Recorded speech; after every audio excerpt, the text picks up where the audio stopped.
All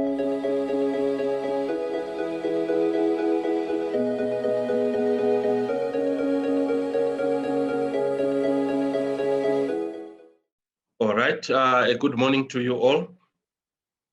Thank you for joining this cash-in on Green Mealies webinar. My name is Rawlings and I am with Agribusiness Media, and I do hope that we will all benefit from this webinar. So we are going live on our Agribusiness Media Facebook page. And today we are joined by Wendy Madzura from Seedco. She is the head of the agronomy services.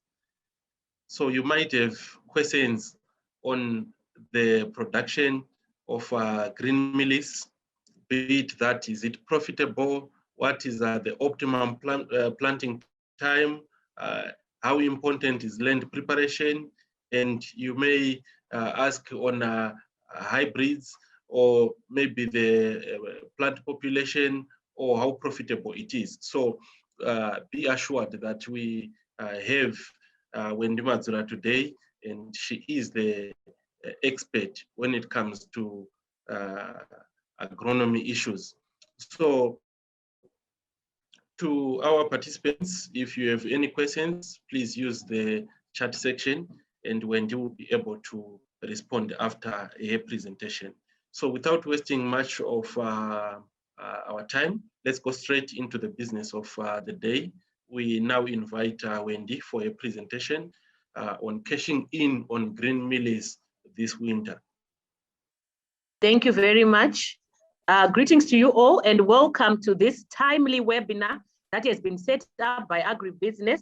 And we would want to highlight that it's a timely webinar because it's a crop that we are looking to venture into soon after winter, and some farmers are already starting to purchase their seeds and their different implements and inputs that they are going to use for the establishment of green mealies. So I'd just like to say thumbs up to Agribusiness Talk for setting up this webinar timeously to ensure that farmers plan adequately and establish their crop on time. I do hope I'll be able to share my screen. Okay, so I think we are now good to go. So with green mealie production, it's one of the crops that farmers should really consider, because if you look at the level of management that you employ in green mealie production, it almost equals the management that you put in when you're doing your standard maize, if it's you're producing maize for grain. But the return is quite lucrative, as you are going to see with the presentation. So some of the housekeeping issues have already been alluded to, but the objective of the webinar is to make sure that we understand why green mealie production is important. We'll also look at the profit story, because nowadays there is a general talk about farming being more of a business than an extracurricular activity. So we want to hammer on that effect that farmers should really take on farming as a formidable business and make it quite lucrative in any cropping venture, no matter the size or scale of production that they are venturing into. It's very important for us to take note of that. We also are going to look at the essential elements of production, the good agronomic practices, where we are going to highlight some of the key issues that are going to unlock the genetic potential of any crop that is going to be established, and in particular, the green mealie crop that we are discussing today. We are also going to look at, and this is quite topical, and it's a question that we are getting on a regular basis, the variety selection when we look at green mealie production. How do you select the varieties that are suitable for green mealie production? How do you know that these are the ideal varieties? We are also going to look at that.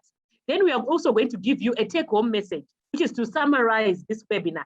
And we're also then going to invite questions that we are going to answer to. So why green mealie production? Did you know that green mealie production makes maize production a cash crop? So this is because it has a higher return on investment, which we call the return per dollar invested. It also enhances the cash flows, meaning to say that you get funds to run the projects that you are doing on a regular basis. In any profitable farming venture, you need to make sure that if irrigation allows, you are harvesting a crop after every 2 to 3 months. This is to enable you to be sustainable in your cropping venture and to pay wages as well as to maintain the operations of the farm. It irrigation facilities are present. It also allows for double cropping, and it gives an opportunity for winter production in frost-free areas, where currently we are talking of areas in the lower belt, like the Middle Sabi, Chirezi, where some farmers have already established their green millet crop during the winter period. And it makes it quite profitable because it is produced at a time when the demand is higher than the supply. So you also need to match your demand and supply matrix to make sure that you are farming profitably and you are matching the market forces that are present at that time. It also creates employment. We do not want to have a situation where on the farm, we have a time when our workforce is idle and it doesn't have anything to do. So we want to discuss how profitable this green millet venture can be. For every dollar invested, did you know that you can get minus side comes from the fact that are you going to be able to employ good agronomic practices that are going to make you be able to be in a position to maximize on your return. So for every dollar, imagine getting $2, $3, depending on your level of management. So the cost of production when we are looking at green millets ranges from $800 to $1,000 per hectare. So the total variable cost, these are covering fertilizers, pesticides, irrigation, electricity, etc., all the other factors that come into the production matrix. But when you're doing green millet production, say you're going to produce 3,000 to 3,500 sizable cobs. These are sizable dozens of green millets per hectare.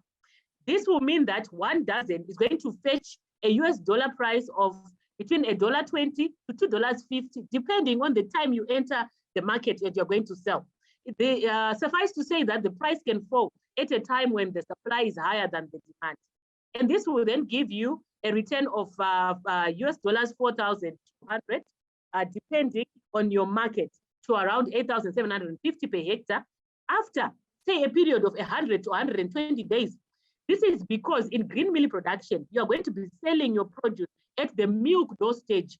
You are not going to wait for the crop to approach physiological maturity.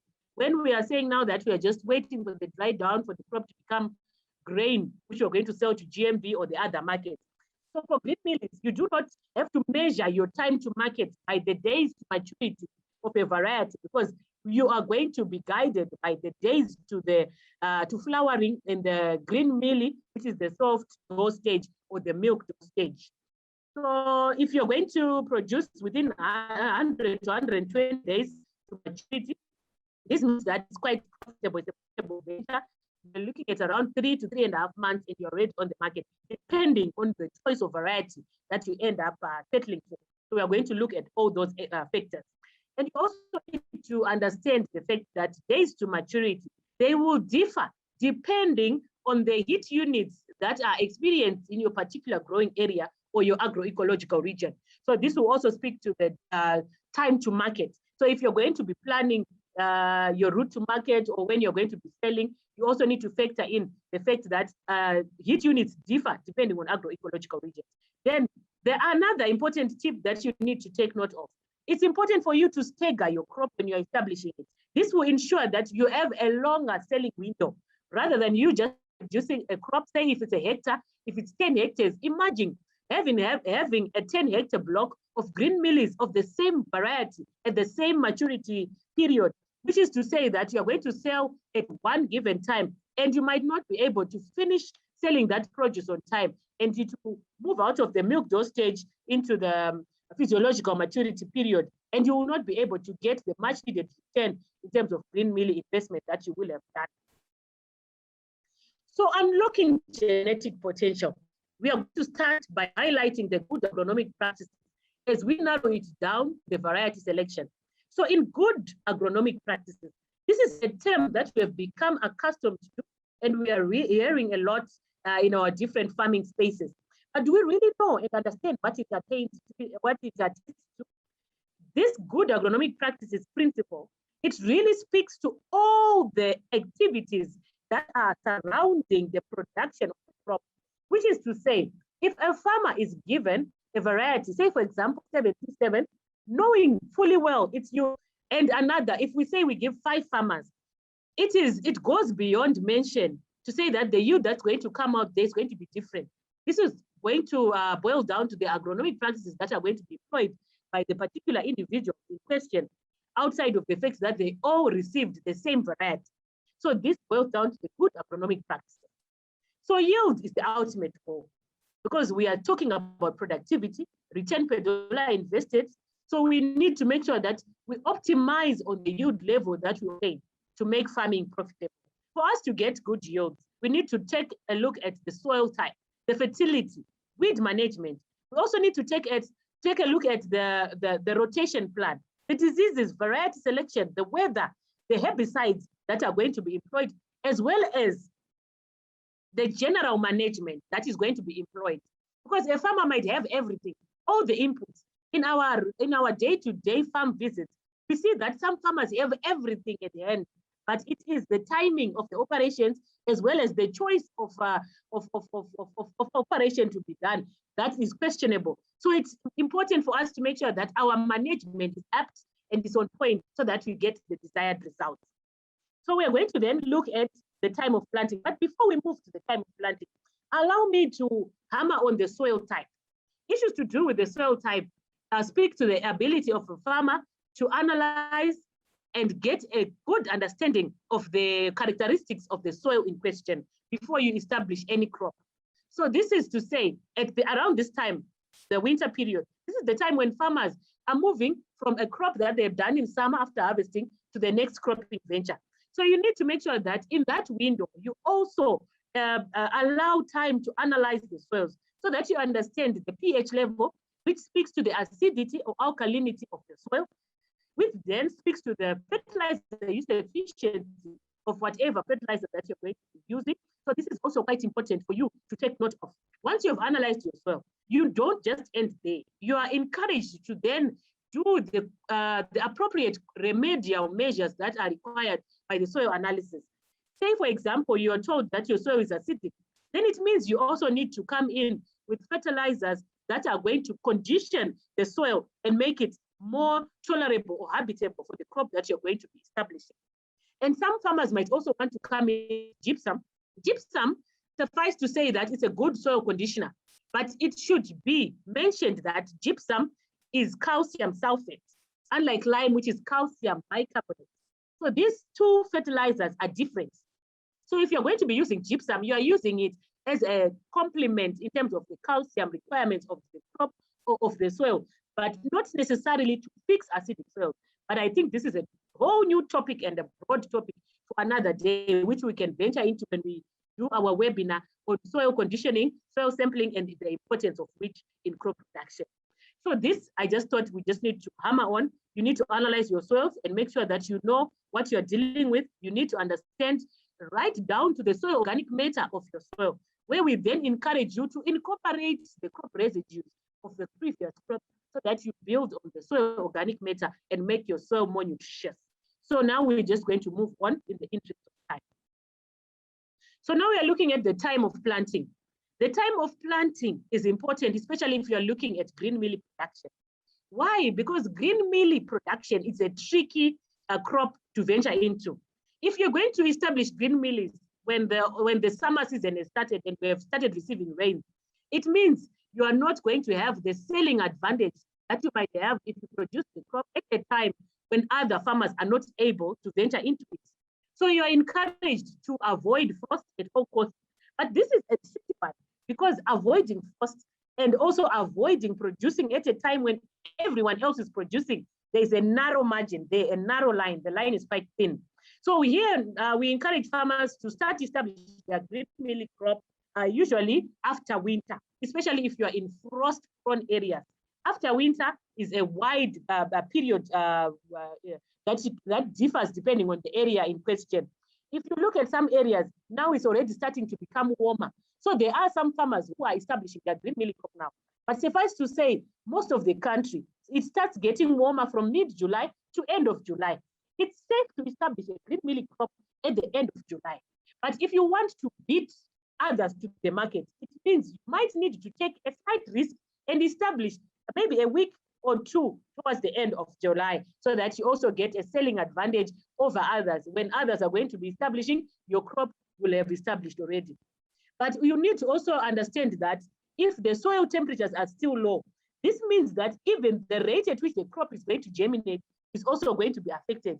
The rate at which the crop is going to establish from early maturity is going to be affected as well by the soil temperatures that are going to be low. So you find that germination and crop emergence during the time when winter, we are turning over from winter into summer, is also not as smooth as when you are going to establish your crop at temperatures improve. So it's important for you to also take note of that.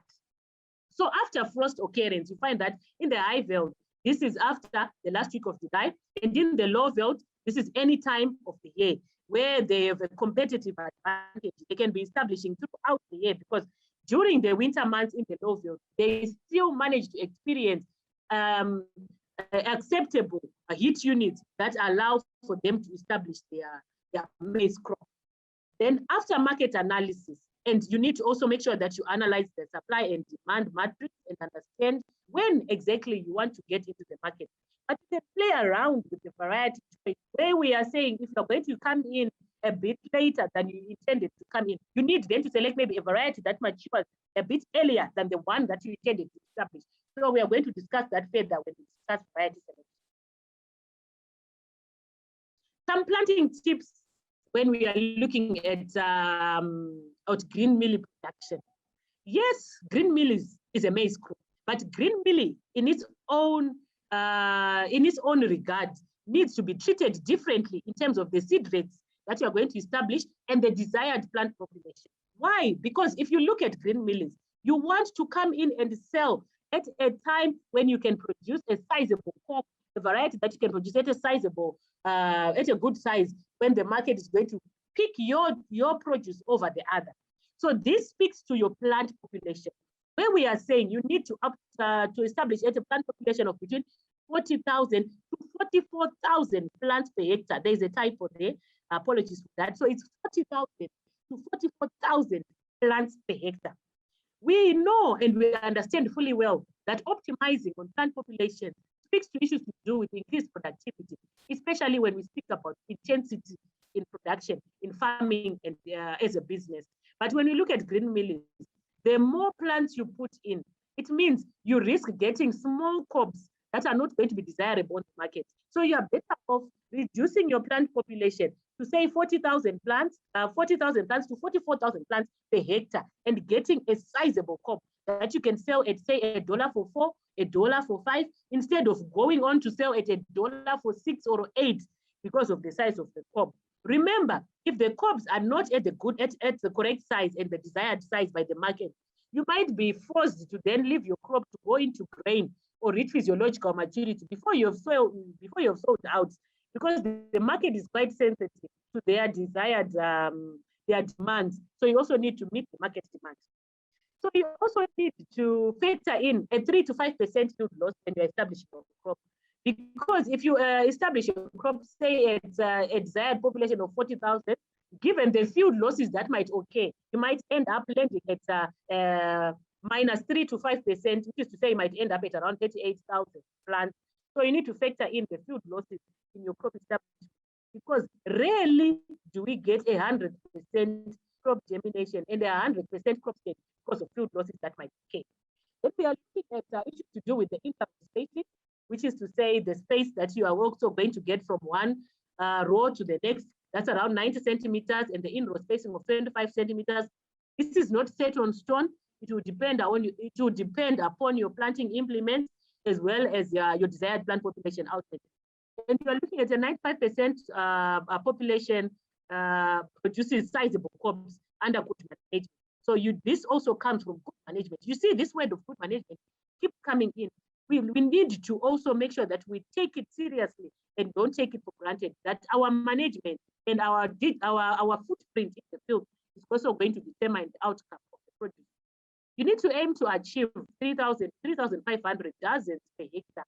We're also going to just, as we wrap up, we'll move back to the profit matrix and see the profit story again, so that for the benefit of those who might want some reinforcements and reiterations in terms of the profitability of green mealies. So the seed rate, you're looking at 25 kgs per hectare or 50,000 kernels per hectare that you can establish. Then we are also saying you need to use a seed dressing when you're establishing green mealies. This is because Green mealies comes at a time when we are establishing a crop of maize, when everyone else or the majority of the crop that does rain-fed maize production is not able to produce. So this means that if you do not come in with seed dressing, you might suffer challenges with the maize streak virus, which is a common virus that comes during the time when you are establishing a crop and other people are also not establishing. Suffice to say, variety selection also plays a pivotal role, where if you select a variety that is diseases like maize virus, you are also saving in terms of the money that you needed to buy for seed dressing to manage the maize virus. But there are also going to be an increase. There's also going to be an increase in vegetation surrounding fields at this time of the year because of we are just coming out of the summer season. So you find that leaf hoppers, which are vectors to the maize streak virus, might also be a challenge. So you need to make sure that you treat your seed if you are establishing for green mealies with appropriate insecticides that include the imidacloprid active ingredient or other insecticides that might also include Apron Star and others that might be available on the market. If you engage agrochemical specialists, they will assist on that.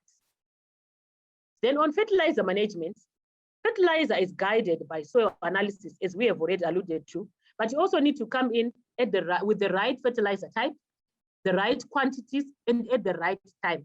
You should make sure that you come in at the time when the crop is going to benefit the most from that particular fertilizer.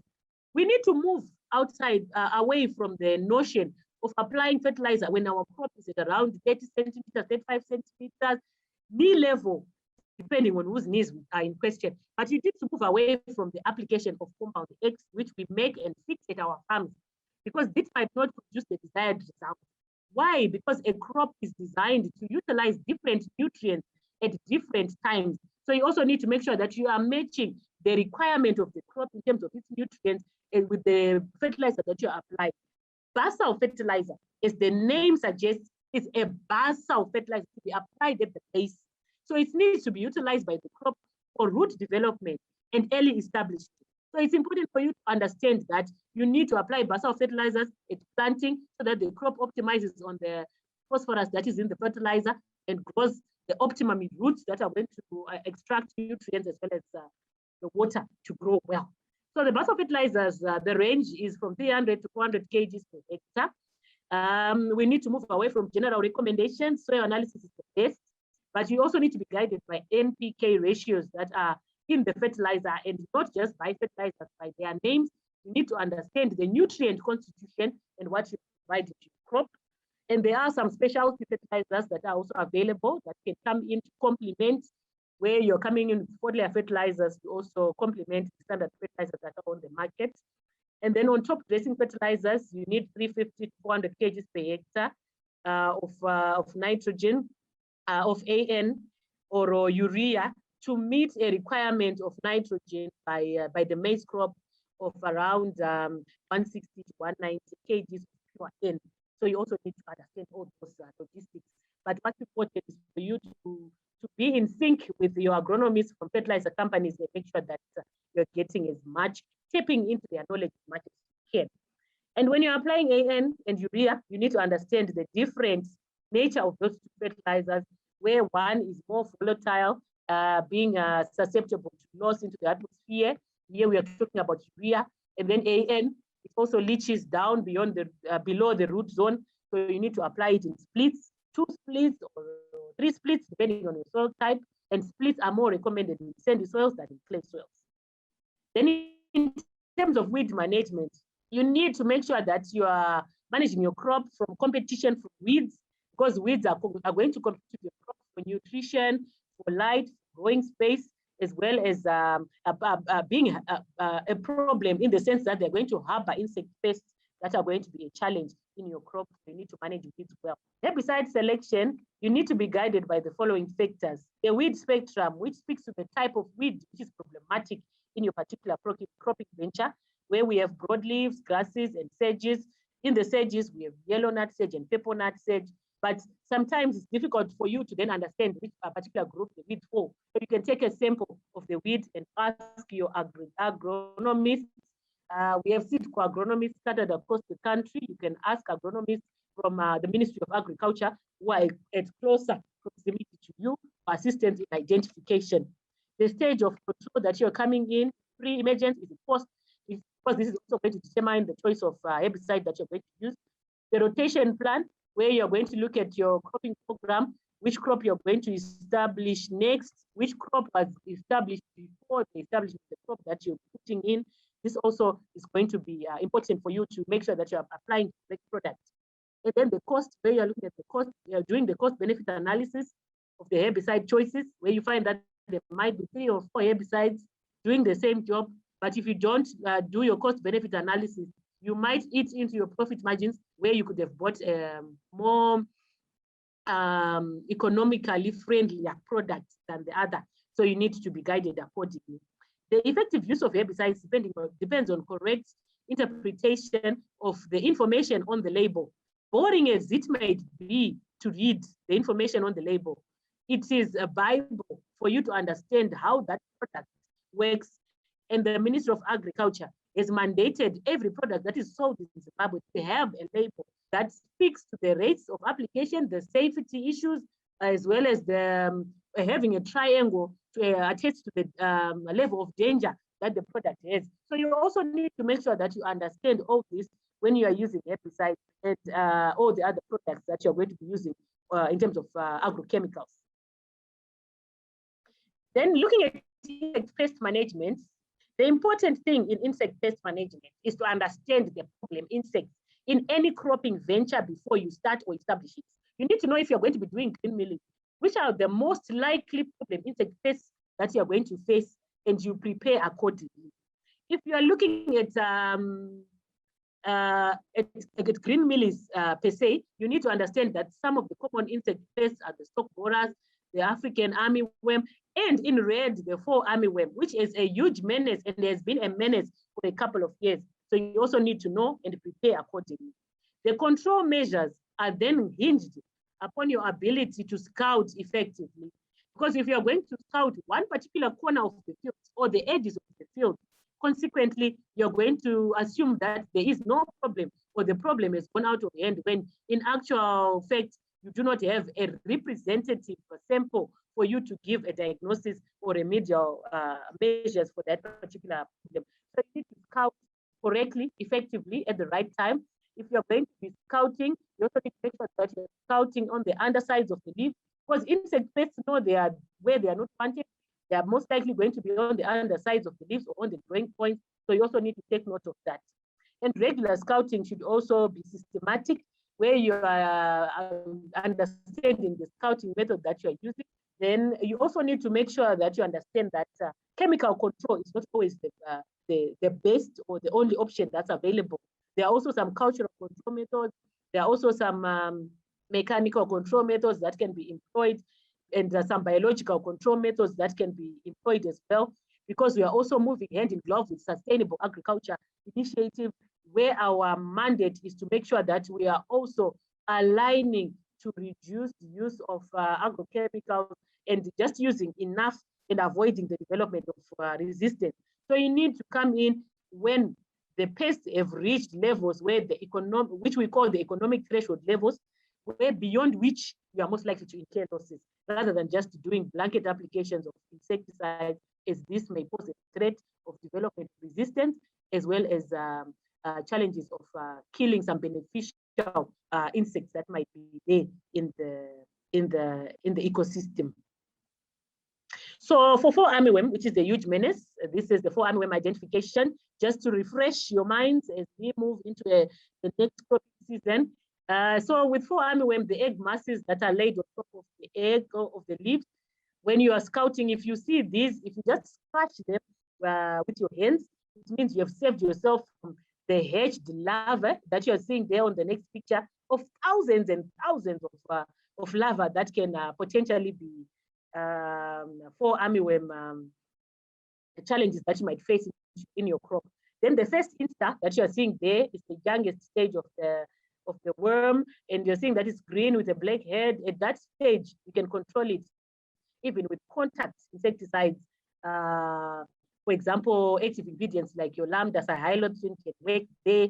But once this stage is passed, it means control will become a challenge. And you find that if you can correctly identify that the fall armyworm is a Y-shaped shape at the head there, and it has 4 dots on top of its back, it means that you are on the late side, and you are most likely going to face challenges with controlling it, because it will not respond well to most of the chemicals that are available on the market.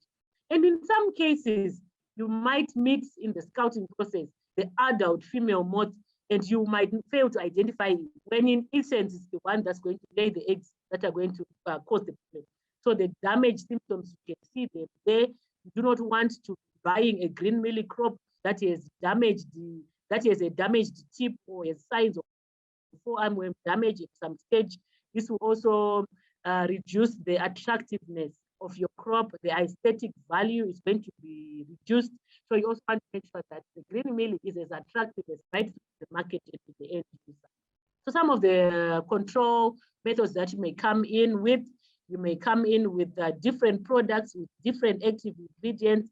The important thing is to rotate products with different active ingredients so that resistance doesn't develop, because fall armyworm is known for its development of resistance quickly, and it has a lot in stock border that we're used to. So you need to understand that you need to come in with 2 or 3 products with different active ingredients and different modes of action for you to effectively control it.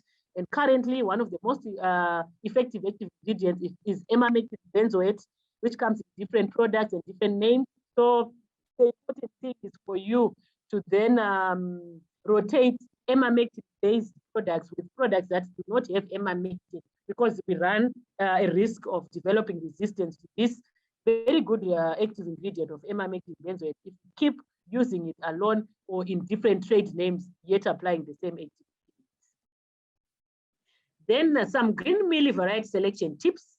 Issues to do with the cob size. You need to select varieties that give you long, attractive cobs, as these are what the market desires.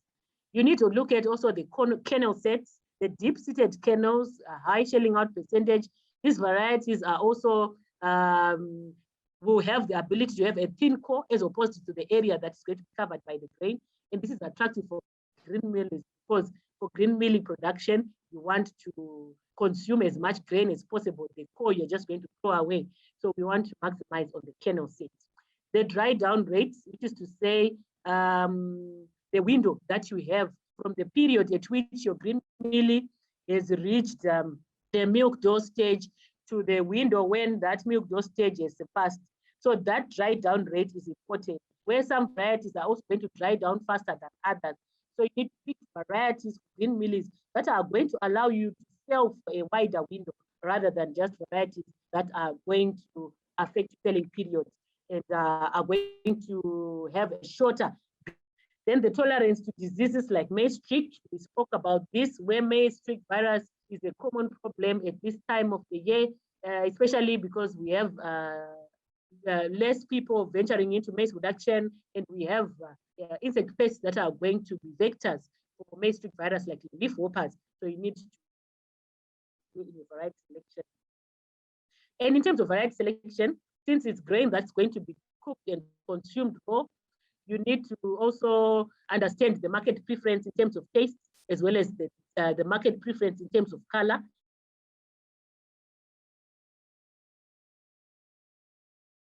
Towards the tail end of the presentation, this is just a slide to highlight some of the varieties. In the near future, we are going to be having a webinar on green mealies and where we are going to exhaustively explain the attributes of these varieties, but in a form of a summary.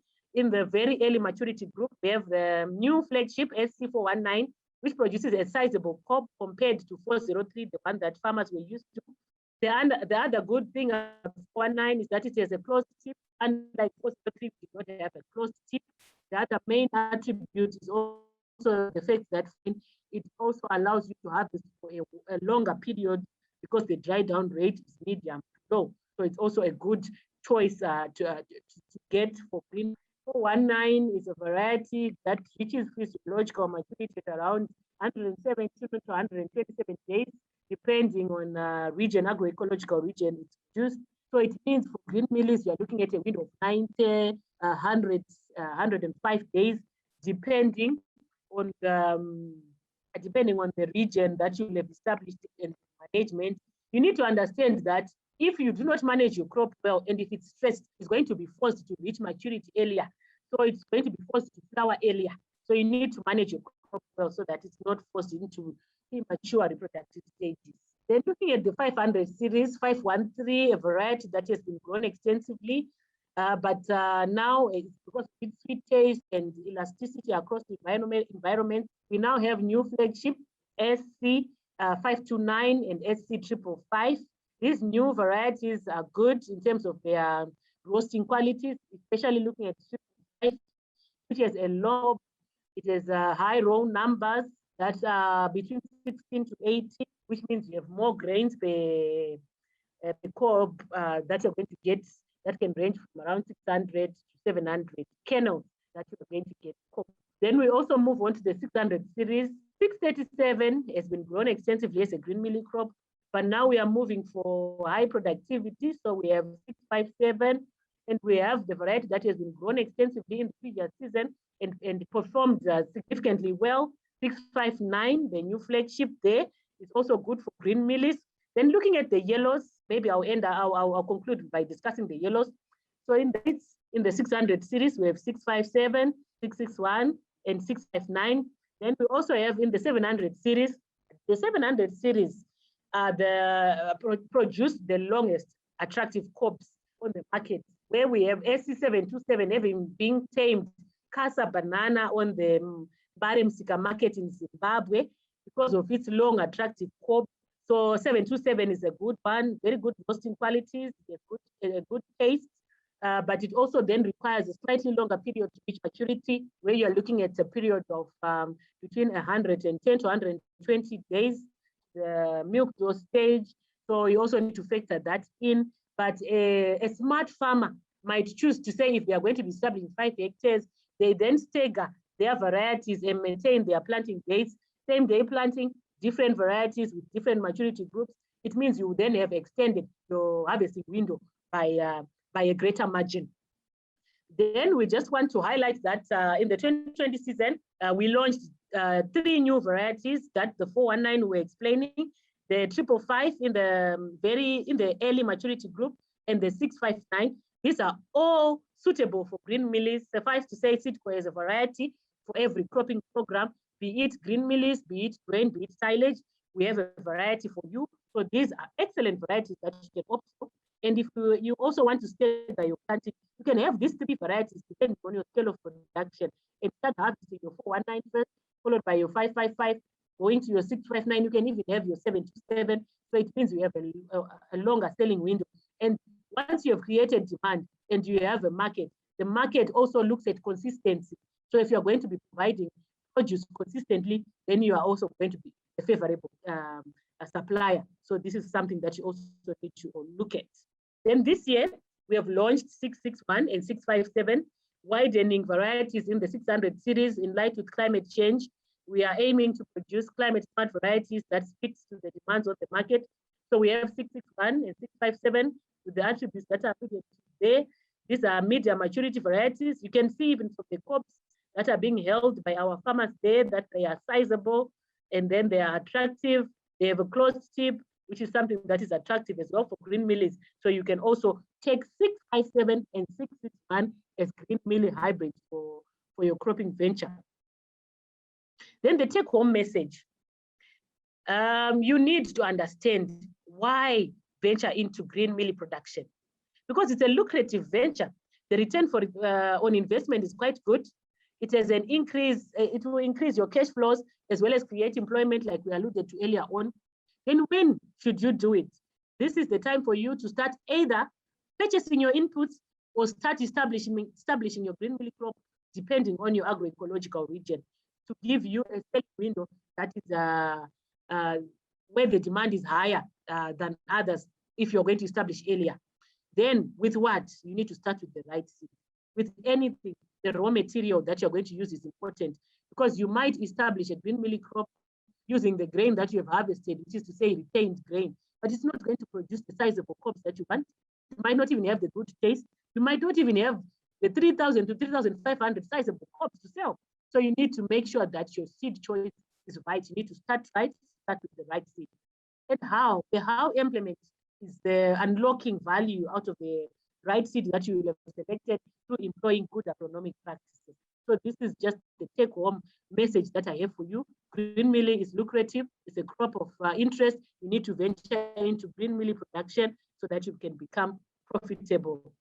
Allow me to end by quoting the words of the two-time African Development President, Akinwumi Adesina. He said, and I quote, by 2030, the size of the food and agribusiness in Zimbabwe will reach $1 trillion. So if you are thinking of how to make money, that's the sector to be in.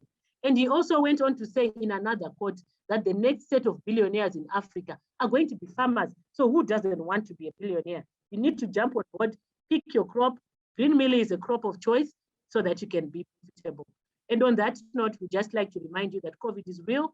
You need to mask up, you need to maintain social distancing and adhere to the stipulations that are being given by the government in terms of managing the pandemic. Remember, farming is a business. It starts with the right seed, and you need to couple that with good agronomic practices. On that note, I'd like to thank you. Thank you very much, Wendy, for the excellent presentation. You really covered key issues that we believe will ensure a sustainable green mealies projects. Indeed, green mealies production is a sure way to cash in. So we now quickly go into our questions. And the first question here is, when is the last day to plant? Thank you very much. An interesting question indeed. The last day to plant. You need to do market analysis. That's the first thing before you venture into any crop. And you are right to be asking, when is it the last day to plant? This means that if you're going to establish your green milling crop when the rains have started, it means your competitive advantage will have been lost. Everyone has the potential to be establishing their green milling crop at the same time. So you're not going to be having that competitive edge. So the earlier you establish before the onset of the rains, the much higher your chances of getting a higher return per dollar invested of US dollars between $1.20 to $2.50. It means a person with chances of getting the $2.50 mark is the farmer who is going to establish earliest. So the earlier, the better. The last date, it's not easy to say when exactly, because you can establish the green milling crop as long as it's not in the winter season. But for it to be profitable, it should be at a time when everyone else doesn't have green milling. Okay, thank you for taking that one. Then Yvonne Chademunu. Chademunu, your hand is up. Yes, thanks very much, Wendy, for your excellent presentation. You didn't tell us for the 5 series and 6 series at how many days we are looking at. Thank you. Thank you very much. Thank you very much. So for the 500 series, the 500 series are the very early maturing varieties. So in terms of physiological maturity, you need to understand this. Physiological maturity is the last point at which the crop is attaining its dry matter, which is to say it's the maturity at the last end. This one, it will be reached at around 130 to 135 days. But for green mealies, we are looking at the period at the milk dough stage, which is to say from flowering, then you add 2 weeks, you're in the green milling window. So that window for the 500 series can range from 105 to 110 days to reach maturity. Then for the 700 series, we're looking at 110 to 120 or 125 days for those areas that have a prolonged winter period and the temperatures that take long to kick in terms of the heat. So you're looking at a window of 105 to 110 days, depending on your agroecological region for the 500 series. For the 600 series, it's from that 105 to 115, 110 to 115. Then for the late, 120, 125, depending on your area. Suffice to say, this is not set on stone. It will depend on the heat units that you get, the management, as well as the growing, the agronomic practices that you're going to employ. Thank you, Wendy. And Masimba, your hand is up. So to our farmers, if you have questions, you can raise your hand or type in the chat section. So Masimba, you can ask your question. Okay, it seems there's a network issue that side. The other question that we have here is which variety is best for region 2? Thank you very much for that question. So you find that region 2 is quite broad. Region 2 will cover region 2B, 2A. It's most parts of your Mashonaland provinces, parts of Manicaland, parts of your Midlands, but mostly it's your Mashonaland provinces. So for region 2, it's not exactly an issue to do with the variety that you need to grow, but rather the selling window that you want to be entering into. Because for region 2, you can grow any of the highlighted varieties. They'll do well. Because if you are doing green mealies, it means we are talking to farmers with irrigation that want to come in before the onset of the rain. But once the rains have started and you are looking at establishing within the window of the rains, also you can still do any variety because region 2 receives rainfall amounts that are suitable to meet your crops from planting to maturity for all series from the very early, ultra early mature varieties, right? The late maturing 700 series varieties. But remember that green mealies is more profitable if you're going to do it outside of the rainy season. Okay, thank you. Then, well done, Wendy, for the great presentation. It came at the right time when I was planning to do green mealies. Okay, that was just a comment. Then another question here, does Seedco have an online shop where I can buy seed? I'm based in the diaspora and would like to buy seed for my farm in Shamba. Okay, so Seedco is agro dealers, it is depots, it is shops across the country. The best thing is for you to engage the Seedco agronomists covering your profits. So we have Seedco agronomists across the country, and you can check for the agronomist that services your area on our website, which is www.seedcogroup.com, for you to get more information on the agronomist as well as the shops and the options of seed, the pricing that you can get for your area. Okay, great. Thanks for taking that one. Then another question is, sorry, I joined the meeting late. My last yield for 2020 had very small cobs. How can I avoid this in the future? Okay, thank you. So the small cobs on the crop that they established, this could be attributed to different factors, but mostly to do with, number one, their plant population. Sometimes if you put in a plant population that is too high, you run the risk of having small cobs that might not be attractive in terms of you're going to be doing it for green mealies. But for grain, you find that some cobs cumulatively in terms of numbers, they can still add up to the yield level that you want. But if you're looking at doing production for green mealies, you need to make sure that your crops are sizable, which is why we are speaking about the issues to do with your plant population. If you reduce your plant population, the general misconception is to just go in with very high plant population. But for green mealies, the lower plant population you have, the larger the size of crops you're going to get. And then the management as well. If you are not going to come in with the correct fertilizer to meet the NPK requirements of the crop, disease management, pest management, this is also going to speak to the challenges that you're going to face in terms of your yield level that you're also ultimately going to get. Then also you need to remember that Seedco is an online shop. You can visit our online shop, make sure that you are making your purchases from the comfort of your home. With the pandemic, we are seeing that it has made our way of doing things change. So we have a new normal. You need to embrace the new normal. Go to the Seedco online shop. You can also be buying and at the convenience of your home and collecting from your nearest depot. Okay, thanks for taking that one. Then another question here is, I am in Harare. Which outlet can I find the seed SC608? Thank you very much. Ooh, that's a question that we are getting from all angles. It's suffice to say that we would want to apologize for the availability of that seed, late availability of that seed on the market, but we are expecting that in the next 2 weeks, the processing of that variety will be done and the variety will be on the market. So you can start checking end of next week. We should be able to have that variety on the market. SC608, well-loved yellow maize maturity, yellow maize variety of choice, good, most quality. It has been termed the firecracker, but we do, yes, apologize. It's unavailability, and you should have it by end of next. Thank you for taking that one, Wendy. And Garikai, your hand is up. Yes, man. Good morning, gentlemen.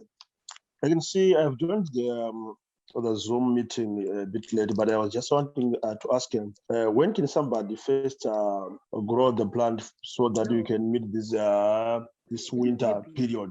Sorry, I didn't quite get that question. If you may come again, apologies. It was, I was just asking, you can see people are just growing, they grow their maize such that they can sell it during this period, this winter period. We are in June and July.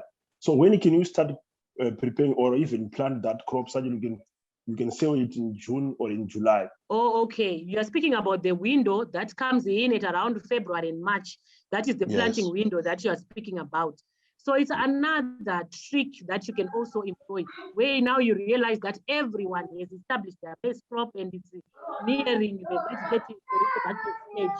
That's when you come in with your crop and establish it. It's also good because if you establish it around February, March, depending on your area, frost might kick in a bit later, which is to say the crop has the ability to grow vegetatively and reach the reproductive stage before the onset of frost. So this will also be quite helpful if you establish at that time. So yes, there's that window that you can take advantage of. So there's the summer window, which is from October to December. Then you can plant from February to April, depending on your area. Some areas you find that mid-May, the frost starts kicking in. So it's tricky. You might need to employ some frost mitigation measures. But if you make it at that window, that is another window which is quite profitable in terms of reduction. Thanks, Wendy. Another question here. Thanks, Wendy, for the presentation. Do you have a production manual with similar content for reference? And if so, how can we get one?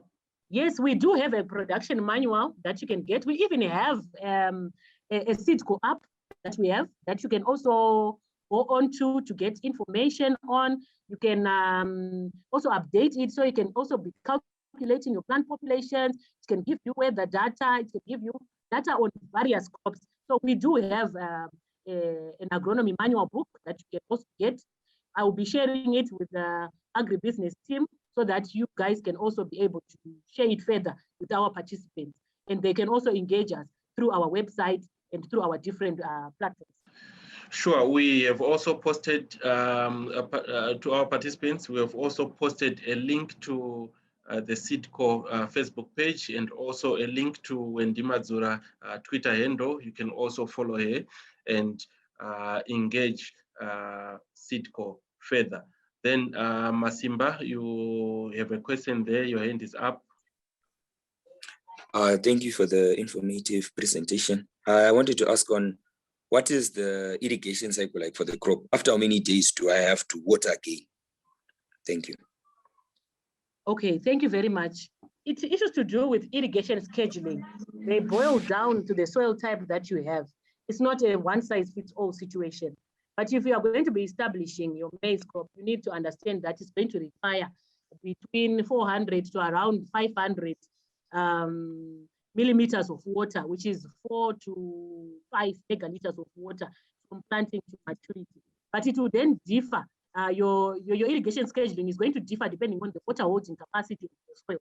If you are going to be establishing your crop in sandy soils, it means the rate at which sandy soils lose water is higher. But in clay soils tend to hold more water. So your frequency of irrigation would depend on the rate at which water is going to be lost, which is also related to the heat units that are going to come in during the warmer months of the year. October, November, and December, usually that's the period when we get the highest heat units. So during that time, you might need to come in more frequently than other cropping windows that you might establish your crop. So you can do cycles of 4 to 7 day intervals, but it's not set on stone. You need to do an irrigation schedule that suits your soil type. Thanks, Wendy. Ashim Fari. Hello, thank you. Yes. Thank you very much, sir. Thank you very much, sir. I had posted a message on the chat platform But my question is, does Seedco do contract farming? And if so, what's required for me to be part of contract farming? Okay, yes, so Seedco does contract farming, but what then happens with contract farming, if you want to be a seed grower, you find that if you want to be a seed grower, you need to also have the desired implements that are required. You need to have irrigation equipment. You need to have irrigation capacity of 50 hectares and above. You need to have planting implements, a planter, a boom sprayer, all such. You need to make sure that you have that so that you'll be able to understand and produce seed. But we also have seed inspectors that you can engage in our different provinces. If you engage our agronomists, you will link you up with the seed production officer who can also assess your farm for seed production and see if you're eligible to produce seed for us. Otherwise, yes, we do engage farmers for seed production. Okay, thanks for taking that one, Wendy. And because of our time, we'll just take the last question from Yvonne Chademunu. Thank you so much for taking my question. Thank you for that question that Masimba also answered, because I'm in Goromonzi area 6 Glen Forest. So it's red soils and black soils. So I think you've answered that about the water rotation. But the other one as well that I wanted to find out, I'm new in this game of Mealies. I'm led to believe they prefer yellow. I don't know, is that correct, or yes, I'll be joining just now. That's a misconception. Is it yellow preferred to white, or it can be either or?